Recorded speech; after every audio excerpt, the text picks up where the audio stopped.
இன்றைக்கு உங்களோடு தியானிக்கும்படியாக தெரிந்து கொண்ட ஆண்டோடைய வார்த்தை சங்கீதங்களின் புஸ்தகம் 40ஆம் அதிகாரம் 17ஆம் வசனத்தை முன்வைக்கிறேன். நான் சிறுமையும் எளிமையும் மானவன், கர்த்தரோ என் நினைவாகவே இருக்கிறார். என் அன்புக்குரிய சகோதர சகோதரிகளே, உலகத்திலே உயர்ந்த மக்களை தேடி பலர் போவார்கள். உன்னத நிலைமையில் இருக்கிற மக்களை தங்களுக்கு அறிமுகமானவர்கள் அல்லது தங்களுடைய உறவினர் என்று அறிமுகம் செய்து கொள்ள அநேகர் விரும்புவார்கள். ஆனால் நம்முடைய ஆண்டவர் இங்கே வேதவசனத்திலே வாசிக்கும் பொழுது சங்கீதக்காரன் சொல்லுகிறான், நான் சிறுமையும் எளிமையுமானவன். சாதாரணமான ஒரு மனிதன் அல்ல, அற்பமாய் எண்ணப்பட்ட மனிதன், தூக்கி எறியப்பட்ட மனிதன், ஒன்றுமில்லாத மனிதன். ஆனால் என்னை நினைவுற ஒரு தெய்வம் உண்டு, என் ஆண்டவராகிய கர்த்தர் என்று சொல்லுகிறார். ஹல்லேலூயா. இன்னைக்கு எனக்கு அருமையான தேவனுடைய பிள்ளையே, இந்த உலகத்திலே ஒருவேளை வாழ்க்கையிலே பலவீனங்கள் அல்லது பாடுகள் அல்லது வறுமை அல்லது வியாகுலங்கள் வரும் பொழுது நம்மை எண்ணி பார்க்க யாருமே வரமாட்டார்கள். யாருமே வரமாட்டார்கள். நம்முடைய உற்றார் உறவு நண்பர்கள் யாருமே வரமாட்டார்கள். ஆனால் சங்கீதக்காரன் சொல்லுகிறான், நான் சிறுமையும் எளிமையுமானவன், கர்த்தரோ என் நினைவாகவே இருக்கிறார். எவ்வளவு அற்புதமான ஆண்டவர் பாருங்கள், எவ்வளவு அற்புதமான ஆண்டவர். எனக்கு அருமையானவர்களே, இயேசு கிறிஸ்து எதற்காக இந்த உலகத்திலே வந்தார்? ஏசாயா தீர்க்கதரிசி மிக தெளிவாக அழகாக சொல்லுகிறான். ஏசாயா 61ஆம் அதிகாரத்திலே சிறுமைப்பட்டவர்களுக்கு சுவிசேஷத்தை அறிவிக்க இந்த உலகத்தில் அவர் அனுப்பப்பட்டாராம். கர்த்தருடைய ஆவியானவரின் மேல் இருக்கிறார். சிறுமைப்பட்டவர்களுக்கு சுவிசேஷத்தை அறிவிக்கும்படி அவர் இந்த உலகத்திற்கு வந்தேன் என்று தன்னை பிரகடனப்படுத்திக் கொள்ளுகிறார். அதோடு மாத்திரமல்ல, இழந்து போனதை தேடவும் ரட்சிக்கவுமே மனுஷகுமாரன் இந்த உலகத்திலே வந்தார்.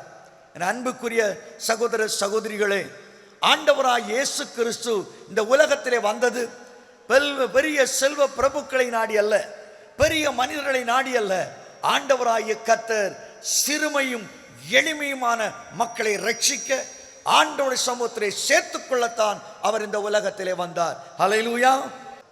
இந்த வாழ்க்கையில் ஒருவேளை பலவிதமான சோதனைகளினாலே, பலவிதமான போராட்டங்களினாலே, பலவிதமான நெருக்கங்களினாலே, பலவிதமான பிரச்சனைகளினாலே, ஐயா என் வாழ்க்கையில் ஒரு விடுதலை உண்டா, நான் ஒரு நன்மையை பார்க்க முடியுமா என்றெல்லாம் கலங்கி கொண்டு இருக்கிறாயா?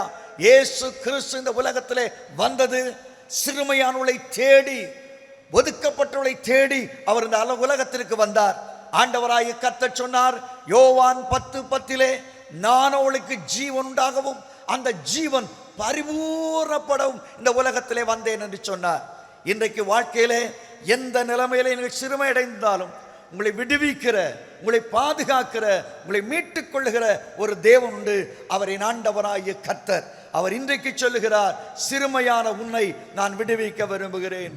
கண்ணீரிலே வாழ்கின்ற உன்னை நான் விடுவிக்க விரும்புகிறேன். கலக்கத்திலே வாழ்கின்ற உன்னை நான் விடுவிக்க விரும்புகிறேன் என்று ஆண்டவர் சொல்லுகிறார். அருமையானவர்களே, ஆண்டவர் சிறுமையானுடைய நோக்கமாகவே அவர் நினைவாகவே இருந்தாலும் கூட வாழ்க்கையில் எல்லா சிறுமைகளும் தேவன் கொடுக்கின்ற ஒரு ஆசீர்வாதமாக நாம் எடுத்துக்கொள்ள முடியாது. வேதாகமத்தில் சிறுமை என்பது தேவனால் அனுப்பப்பட்டுகிற காரியம் என்பதை விட சிறுமை அடைவதற்கு சில காரணங்களையும் வேதாகம் மிக அழகாக சுட்டி காட்டுகிறது. இங்கே வேத வசனத்தை வாசிக்கும் பொழுது சங்கீதங்களின் புஸ்தகம் 106ஆம் சங்கீதம் இதிலே மிக அழகாக 43ஆம் வசனத்திலே இவனமாக சொல்கிறது, அநேக தரம் அவர்களை விடுவித்தார், ஆனால் அவர்கள் தங்கள் யோசனைகளினாலும் அக்கிரமங்களினாலும் அவர்கள் சிறுமைப்பட்டவர்கள், சிறுமை அடைந்தார்கள் என்று வேதம் திட்டமும் தெளிவுமாக சொல்லு. அநேக தரம் அவளை விடுவித்தார், ஆனால் அவர்களோ தங்கள் யோசனைகளினாலும் அக்கிரமங்களினாலும் சிறுமைப்படுத்தப்பட்டார்கள். எனக்கு அருமையானவர்களே, சிறுமை அடைவதற்கு காரணம் முதலாவது பாவம். பாவம். சங்கீதக்காரர்கள் சங்கீதத்தின் ஆரம்ப பக்கங்களை நீங்கள் வாசித்து பாருங்கள். அவன் சொல்லுகிறான், கர்த்தருக்காக பொறுமையோடு காத்திருந்தேன். எங்கே காத்திருந்தானாம்? அவன் சொல்லுகிறான், உளையான சேற்றிலே, படுகுழியிலே நான் சிக்கிக்கொண்டேன், அவர் உன்னை என்று தூக்கி எடுத்தார் என்று சொல்லுகிறான்.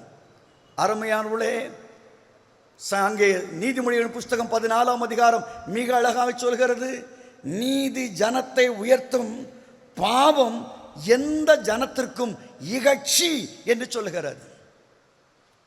நீதி ஜனத்தை உயர்த்தும், பாவம் எந்த ஜனத்திற்கும் இகழ்ச்சி என்று நீதிமொழிகள் 14:34 சொல்லுகிறது. ஒரு மனுஷனுடைய வாழ்க்கையில வேதனைகளுக்கு காரணம், கண்ணீருக்கு காரணம் அருமையான உடனடியாக சொல்லிவிட முடியாது. ஏதோ ஒரு காரியம் நடந்து விட்டதுன்னு சொல்லி பாவம் ஒரு மனுஷனுடைய வாழ்க்கையில பிரவேசிக்கும் பொழுது, பாவம் ஒரு மனுஷனுடைய வாழ்க்கையில பிரவேசிக்கும் பொழுது அவன் சிறுமை அடைகிறான். அவனுடைய வாழ்க்கை சிறுமை அடைகிறது. அதாங்க உண்மை, அதாங்க உண்மை. வாழ்க்கையில ஏன் சிறுமை அடைகிறோம், ஏன் சஞ்சலப்படுகிறோம், ஏன் குழம்புகிறோம்? கொஞ்சம் யோசித்து பாருங்கள்.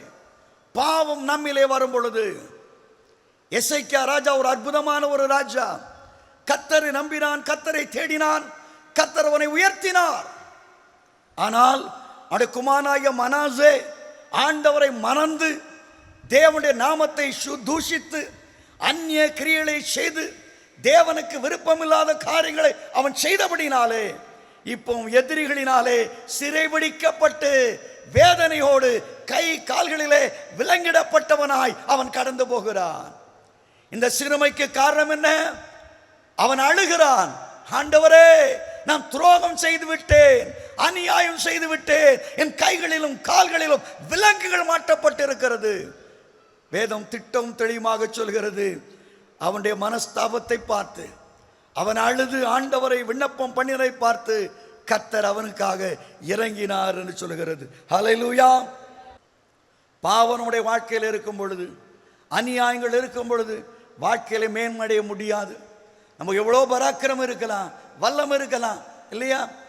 பாவம் செய்து விட்டு முதல்ல விளையாட்டான்னு நினைச்சான் சிம்சோன். எனக்கு தான் வல்லமை இருக்குது, எனக்கு தான் மகிமை இருக்குது, நம்மளை யார் ஒன்றும் பண்ண முடியாது. தெளிலாட்ட போய் எல்லாம் முதல்ல அழகா ரொம்ப அற்புதமா போச்சுது. தப்பு செஞ்சு செஞ்சு அவன் இதோ நான் வெளியே வருவேன் என்றான். அப்படியே நடந்தது. அவன் நினைச்சுக்கிட்டான் ரொம்ப நாள் ஓடும் அப்படின்னு சொல்லி. எனக்கு அருமையானவளே, பாவம் பயங்கரமானது, பயங்கர தன்மையுடையது. ஒருவேளை நீங்கள் செய்தித்தாளை வாசித்திருக்கலாம், தாய்லாந்து தேசத்தில் மலைப்பாம்பை வைத்து ஒருவன் வேடிக்கை செய்வானாம். மலைப்பாம்பை தன் சரீரத்திலே சுத்த விடுவானாம். அதை நெருக்கி அப்படியே இருக்கும்போது ஐயோ காப்பாத்துங்க காப்பாத்துங்க காப்பாத்துங்க என்று அந்த தட்டை வைத்துக்கொண்டு அவன் சத்தம் போடுவான். எல்லாரும் அவனுக்கு காசு போடுவாங்க. அந்த கலெக்ஷனை பார்த்த உடனே அவன் கையை தட்டுவான், பாம்பு விலகி விடும். ஒரு நாள் அந்த ப்ரோக்ராம் நடத்த வர அவசரத்தில் இரவில் நல்லா தூங்கிட்டான். பாம்புக்கு சாப்பாடு போடல. காலையில் இந்த பாம்பு பிடிச்சிட்டு வந்தான். வழக்கம் போல் தான் மேலே விட்டு அந்த பாம்பை பார்த்து சத்தம் போட்டான். அந்த பாம்பு நெருக்க ஆரம்பித்தது. நெருக்க ஆரம்பிக்க எப்போ போல சத்தம் போட்டான். ஐயோ என்ன கொல்லுது, பாம்பு கொல்லுது கொல்லுது கொல்லுது கொல்லுது. எல்லாரும் பணங்களை எழுதி போட்டார்கள். பணம் கொட்டோ கொட்டென்று கொட்டினது. ஆனால் கொஞ்ச நேரத்தில் அந்த மனிதனோ, பாம்பை சுத்த விட்ட அந்த மனிதனோ பரிதாபமாக மரித்து போனான்.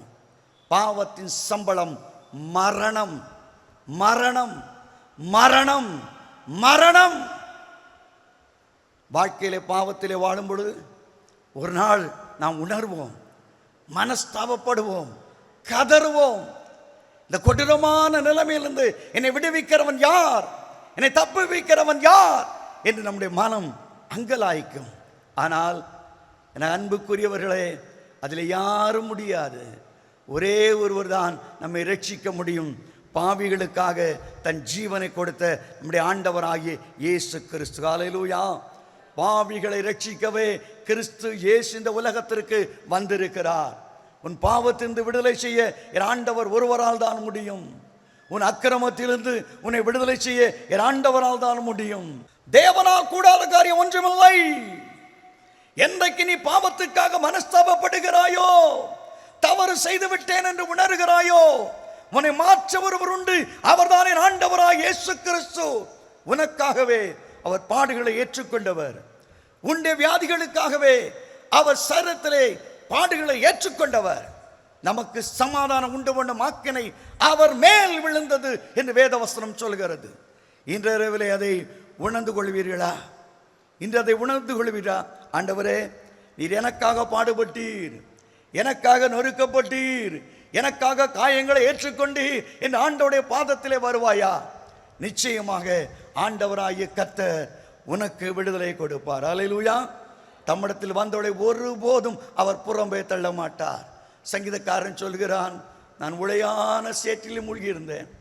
எல்லாரும் பார்த்தவன பரியாசம் பண்ணியிருக்கலாம், எப்பா மாட்டிக்கிட்டியா, நல்லா மாட்டிக்கிட்டியா? ஆனால் வேதவஸ்திரம் சொல்கிறது, கர்த்தருக்காக பொறுமையோடு காத்திருந்தேன்.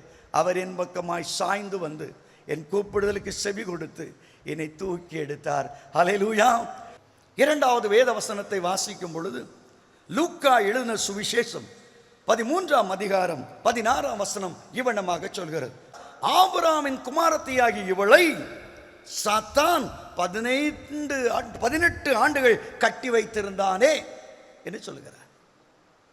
சிலருடைய வாழ்க்கையிலே வேதனைகளும் கண்ணீரும் வருவதற்கு காரணம் பிசாசின் வல்லமைகள். ஆகவே தான் பேதுரு ஆக்கியோன் 1 பேதுரு 5ஆம் அதிகாரம் 8ஆம் வசனம் சொல்கிறான், நம்முடைய எதிராளியாகிய பிசாசானவன் கர்ச்சிக்கிற சிங்கத்தை போல எவனை விழுங்கலாமோ என்று வகை தேடி சுற்றித் திரிகிறான்.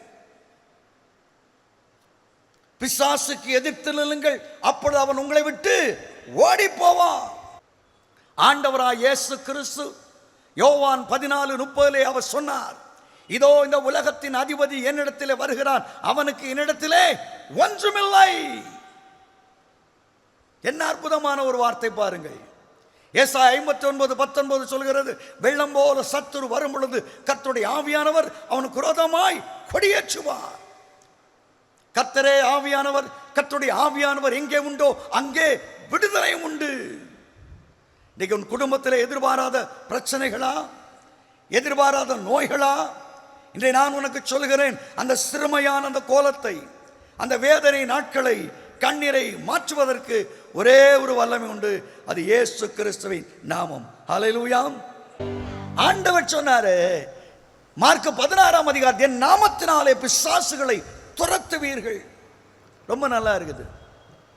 இந்த மாதிரி பிரசங்கத்தை கேட்ட உடனே அப்போஸ்தலர்கள் 19ஆம் அதிகாரத்தில் பவுல் மூலமாக ஆண்டவர் விசேஷித்த அற்புதங்களை செய்தார்.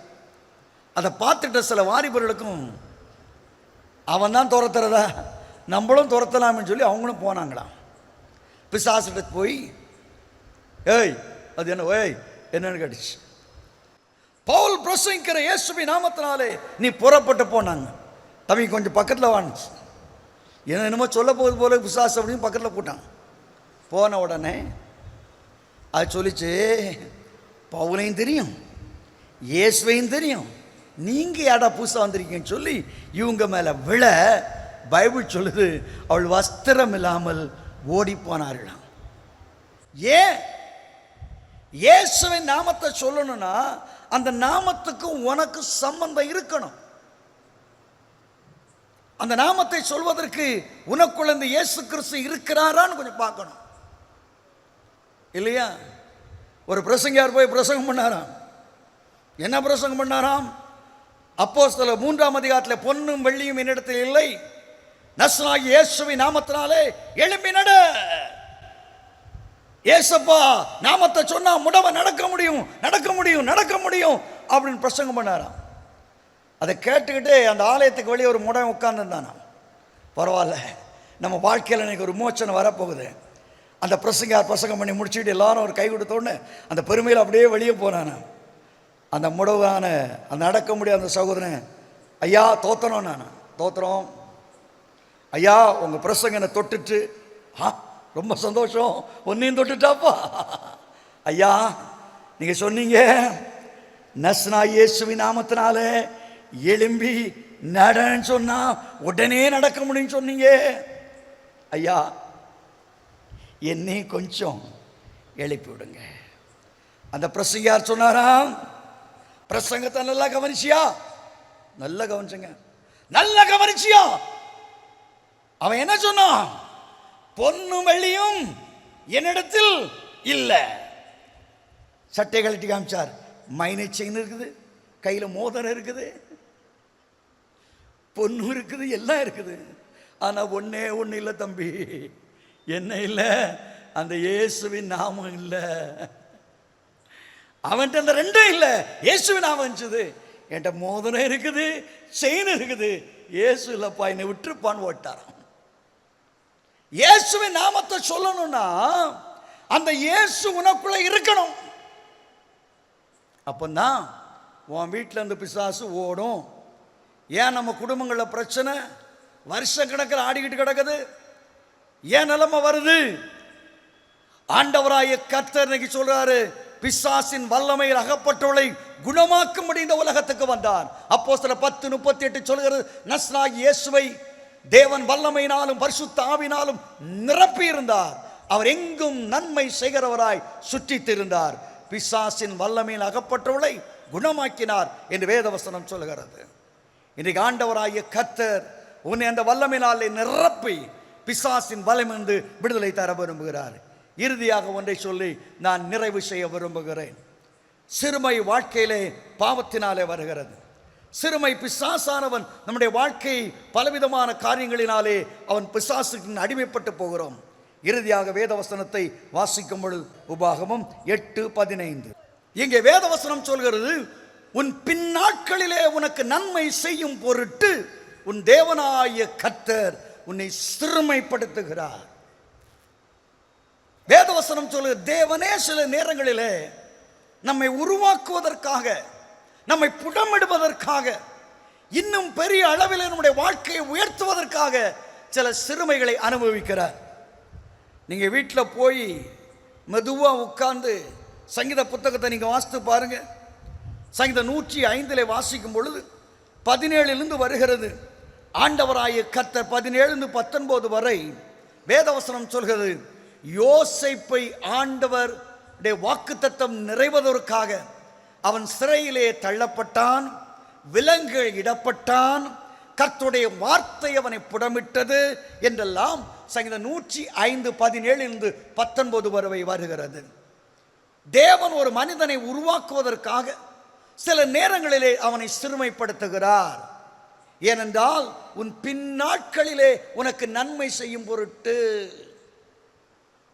ஏன் இந்த காரியம் எனக்கு வந்துச்சு? எதனால நீங்க வந்துச்சு? அடிக்க இந்த பைபிளில் அப்போஸ்தலர் நடபடிகள் 28ஆம் அதிகாரத்தை வாசிக்கும் போது எனக்கு வேடிக்கையா இருக்குங்க. மெலித்தா தீவில் போய் இறங்குறாங்க, கப்பல் சேத்துல தப்பிச்சு, புயல்ல இருந்து தப்பிச்சு அக்கறை போய் மெலித்தா தீவில் இறங்கியாச்சு. அங்கே மெலித்தா தீவில் மக்கள் எல்லாம் பார்த்துக்கிட்டு இருக்காங்க. பயங்கரமான குளிர். அந்த குளிர் காயிறக்கா எல்லாரும் விறகு போட்டு எரிச்சுக்கிட்டு இருக்காங்க. நம்ம ஏன் சும்மா இருப்பான்? பிரசங்கான சும்மா இருக்க முடியுமா? நம்மளும் ஏதாவது செய்வோம்னு சொல்லி அப்போஸ்தலனாகிய பவுலும் எல்லாரும் செய்கிறாங்களேன்னு சொல்லி இவனும் விறகு பொறுக்கி போடுறான். நம்ம பீட்டர் போட்ட விறகுல பிரச்சனை இல்லை, ஜேம்ஸ் போட்ட விறகுல பிரச்சனை இல்லை, அல்பான்ஸ் போட்ட இதில் பிறகுல பிரச்சனை இல்லை. நம்ம நல்ல தம்பியா இந்த பவுல் விறகு எடுத்தான் பார்த்தீங்களா? நல்ல கவனிங்க. பீட்டர் போட்ட விறகுல பிரச்சனை இல்லை, ஜேம்ஸ் போட்ட விறகுல பிரச்சனை இல்லை, அல்பான்ஸ் அக்கா தூக்கி போட்ட விறகுலே பிரச்சனை இல்லை. நம்ம பவுலு போய், பரிசுத்த பவுலு போய் விறகு எடுத்தோன்னால என்ன இருந்துச்சுன்னா, விரியன் பாம்பு வீறு கொண்டு எழும்பி பவுலின் கையை கவிச்சு. பாம்பு கடிச்சுட்டு நிற்குமா ஓடுமாங்க? தம்பிக்குமாருங்களே நீங்களே சொல்லுங்க, பாம்பு கடிச்சா நிற்குமா ஓடுமா? என்ன செய்யும்? பாம்பு குத்துனா அடுத்த நிமிஷமே இடத்தை எஸ்கேப் பண்ணிட்டு ஓடிக்கிட்டே இருக்கும். ஆனா பவுலுக்கு அடிச்ச பாம்பு அப்படியே பிடிச்சிட்டு இருக்குது. சில சமயங்களை சாத்தா நம்மளை கேவலப்படுத்தணும்னா, சும்மா இருக்க பிரச்சனை ஊரெல்லாம் தண்டை அடிச்சுப்பான். ஏய் சபக்குமாரு வந்துட்டு பாரு, வந்துட்டு பாரு, வந்துட்டு பாரு, தண்டை அடிப்பான். நம்மளும் யாருக்கு தெரிய கடிச்சிட்டு அப்படி தூக்கி போட்டு போலான்னா அது தொங்கிக்கிட்டே இருக்கு, கேவலப்படுது. சரி இவெல்லாம் பார்க்குறான், அவ்வளோ பேர் மார்க் போட்டுக்கிட்டு இருக்கான். ஏய் இந்த புயலில் தப்பிச்சு வந்த மனுஷன் சாதாரண மனுஷன் இல்லை, கொலைபாதகன் ஆயிருக்குமோ, அப்படி இருக்குமோ, இப்படி இருக்குமோ. சில நேரங்களில் கர்த்தர் நம்மை சிறுமைப்படுத்துவது ஊரில் நம்ம எல்லாரும் நம்மளை பற்றி பேசுகிற மாதிரி ஆயிரும். The talk of the people, talk of the town. எல்லாரும் நம்ம பற்றி பேசுவாங்க. கடிச்சிட்டுப்பா கடிச்சிட்டு இல்லைங்களா? ஒரு நல்லா இருக்கு ஊழியத்துக்கு வந்த புதுசில். அப்போ என் ஷர்ட்டெல்லாம் நானே அயன் பண்ணிக்குவேன். அப்படி ஊருக்கு போகிறக்காண்டி ஒரு அயன் பாக்ஸில் ஒரு துணியை எடுத்து அயன் பண்ண ஆரம்பித்தேன். அயன் பண்ணுற நேரத்தில் ஏதோ பேட்ச் வாக்கில் அந்த ஹீட் ஜாஸ்தி ஆகிடுச்சு. அயன் பண்ண நினச்ச ஷர்ட்டில் ஓட்டம் வந்துச்சு. அந்த நேரம் பார்த்து இப்போ ஒரு பரிசுத்த மகான் அங்கே வீட்டுக்கு வந்தார். அப்போ டக்குன்னு தூக்கி அதை வச்சுக்கிட்டு, என்னன்னு தெரியல பிரதர், ஊழியத்துக்கு கிளம்புனேன், ஷர்ட் அயன் பண்ணால் அந்த ஷர்ட்டு எரிஞ்சு போயிடுச்சு. பாருங்க, புது செருப்பு ஒன்று வாங்கியிருந்தேன், வீட்டுக்கு முன்னாடி போட்டு ஒரு நாய் தூக்கிட்டு போயிடுச்சு. இந்த ரெண்டையும் தான் சொன்னேன், ஜெபம் பண்ணிக்கிடுங்க, நான் ஊழியத்துக்கு போகிற ஊர் எப்படிப்பட்ட ஊராக இருக்குமோன்னு சொல்லி. நான் 3 நாள் ஊழியம் முடிச்சுக்கிட்டு வந்து நிற்கிறேன். 2-3 பரிசுத்த சகோதரர் வந்தாங்க. பிரதர், உங்களுக்காக நான் இரவு முழுவதும் வாசம் பண்ணி ஜெபம் பண்ணுறோம். என்னத்துக்கு? உங்கள் சட்டை கிழிஞ்சு போகுதாமே, உங்கள் செருப்பு பிஞ்சு போகுதாமே. நான் கேட்டேன், இந்த கதை எப்போ ஆரம்பிச்சுன்னே. நம்ம பார்க்க வந்த பரிசுத்த சகோதரர் அவ்வளோ அழகாக நியூஸை சொல்லியிருக்கார். பிரதருக்கு சட்டை கிழிஞ்சு போகுது, செருப்பு காணாமல் போகுது, அவருக்காக ஜெபம் பண்ணுங்க. எவ்வளோ நல்ல மக்கள் வாழ்க. நம்ம வாழ்க்கையில பிரச்சனை யாருக்கு தெரியக்கூடாது, நமக்குள்ள முடிச்சோன்னு நினைக்கிறோம். ஆனா அந்த ஆண்டவர் என்ன செய்யறாரு தெரியுமா? நம்மள ஊர் ஜனங்களுக்கு முன்னாடி காமிக்கிறார். எனக்கு இது நினைவுக்கு எப்படி வருதுன்னு சொன்னா, எபிரேயர் 10:32 சொல்கிறது, முந்தின நாட்களை நினைத்துக் கொள்ளுங்கள், நீங்கள் பிரகாசமாக்கப்பட்ட அந்த நாட்களிலே மிகுந்த போராட்டங்களை சகித்தீர்களே, நிந்தையினாலும் அவமானத்தினாலும் வேடிக்கையாக்கப்பட்டீர்களே. உலகெல்லாம் வேடிக்கை பாது, ஏய் பாம்பு தொங்குது, ஆள் படா மோசம் அப்படின்னு சொல்லுது. ஆனா பவுல் பார்க்கறான், அவன் ஹெல்ப் பண்ண யாருமே இல்லை. சில நேரங்களில் என் கையே எனக்கு உதவி ஆயிட்டுன மாதிரி பவுல் அந்த பாம்பை புடுங்கி நெருப்பில் போட்டுக்கிட்டு இருக்கான். எல்லாரும் பேசிகிட்டு இருக்காங்க, இவன் செத்தவன் அடக்கம் பண்ணுறதுக்கு எத்தனை அடி குழி தோண்டணும், என்ன பெட்டி செய்யலாம், இந்த மரத்திலே போட்டுலாம் இந்த நெருப்பில் தூக்கி போட்டுடலாமா அப்படின்னு பேசிக்கிட்டு இருக்கும்போது இவனுக்கு ஒன்றுமே நடக்கலையா.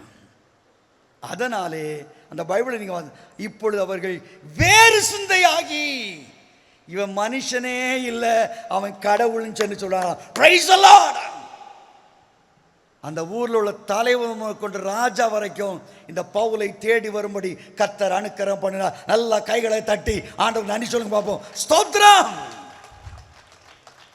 தேவன் சில நேரங்களிலே நம்முடைய வாழ்க்கையை வேடிக்கை ஆக்கும் பொழுது, பரியாசமாக்கும் பொழுது, தேவனுடைய பிள்ளையே நீ சோர்ந்து போகாதே, என் அருமையான தேவனுடைய ஜனமே நீ சோர்ந்து போகாதே, இக்காலத்து பாடுகள் இனி வரும் மகிமையோடு ஒப்பிடத்தக்கது அல்லவே. கர்த்தர் ஒருவனை சிறுமைப்படுத்தினால் அவனை மேன்மையான இடத்துக்கு கர்த்தர் கொண்டு போகிறார் என்று அர்த்தம். ஹல்லேலூயா. யாருடைய வாழ்க்கையில எதிர்பாராத சிறுமைகளை அனுபவிக்கிறீர்களோ, வேதனை அனுபவிக்கிறோ, இன்னைக்கு நான் சொல்கிறேன், நீங்கள் சிறுமைப்பட்ட நாட்களுக்கும் நீங்கள் துன்பங்களை அனுபவித்த வருஷங்களுக்கும் சரியாய் என் ஆண்டவரால் உங்களை மகிழ்ச்சியாக்க முடியும். ஆகவே தான் தாவீது சொல்லுகிறான், நான் சிறுமையும் எளிமையுமானவன், கர்த்தரோ என் நினைவாகவே இருக்கிறார். அந்த தேவனாகிய கர்த்தர் எந்த சிறுமையோடு நாம் வந்திருந்தாலும், ஒருவேளை பாவத்தினால் ஏற்பட்ட சிறுமையோ, அல்லது பிசாசின் சோதனைகளினால் நமக்கு ஏற்பட்ட சிறுமையோ, அல்லது தேவன் நம்மை உருவாக்குவதினாலே, நம்மை மீட்டெடுப்பதினாலே, மேன்மைப்படுத்துவதினாலே உண்டான சிறுமைகளோ எதுவானாலும் ஆண்டவராகிய கர்த்தர் இந்த நாளிலே உங்களை நினைவுகூர்வார். அந்த வேதனையிலிருந்து உங்களை தூக்கி எடுப்பார். தேவனாகிய கர்த்தர் நம்மோடு பேசியிருக்கிறார். தேவனாகிய கர்த்தர் இந்த நாளில் உன்னை காக்க, உன்னை விடுவிக்க விரும்புகிறார். என் அன்பு தகப்பனே, என் அன்பு தாயே, என் அன்பு சகோதரனே, சகோதரி, என் அன்பு பிள்ளைகளே, தேவ பிரசன்னம் நம்முடைய நடுவில் இருக்கிறது. சிறுமையான நிலைமையில நீ வேதனைப்படுகிறாயோ, எனக்கு யாரும் இல்லை என்று சொல்கிறாயோ, I am living like an orphan, நான் ஒரு அனாதையை போல வாழுகிறேன், அனாதையை போல வாழுகிறேன், எனக்கு யாரும் இல்லை, ஐ அம் அலோன். வேதனைப்பட்டு கொண்டு இருக்கிறாய். உன் பாவத்தினாலே ஒருவேளை அந்த வேதனை வந்திருக்கலாம். பிசாசின் வல்லமையினாலே அந்த வேதனை ஒருவேளை வந்திருக்கலாம். ஒருவேளை இயேசுவை நோக்கி பார்ப்பாயா, ஆண்டவரே என்னை ஒரு சுத்திகரியும் ஐயா, என்னை சுத்திகரியும் ஐயா. இந்த லெந்து தபசு காலங்களில் எனக்கு கொடுக்கப்பட்ட நாட்களிலே ஒரு விஷயம் ரத்தத்தினாலே என்னை கழுவி சுத்திகரியும், என்னை சுத்தமாக்கும், அப்பொழுது நான் சுத்தமாவேன். இந்த ஆண்டவரிடத்திலே வேண்டுவோமா? கண்களை மூடி இருக்கிற இந்த வேளையிலே, ஐயா சில காரியங்களை நான் தவறு செய்து உண்மைதான், நான் விழுந்து போன இயல்புதான், என்னை மன்னிங்க. என்னால் சில பழக்கங்களை என்னால் விட முடியல. நான் விடணும்னு நினைக்கிறேன், ஆனால் எல்லாம் விட முடியல.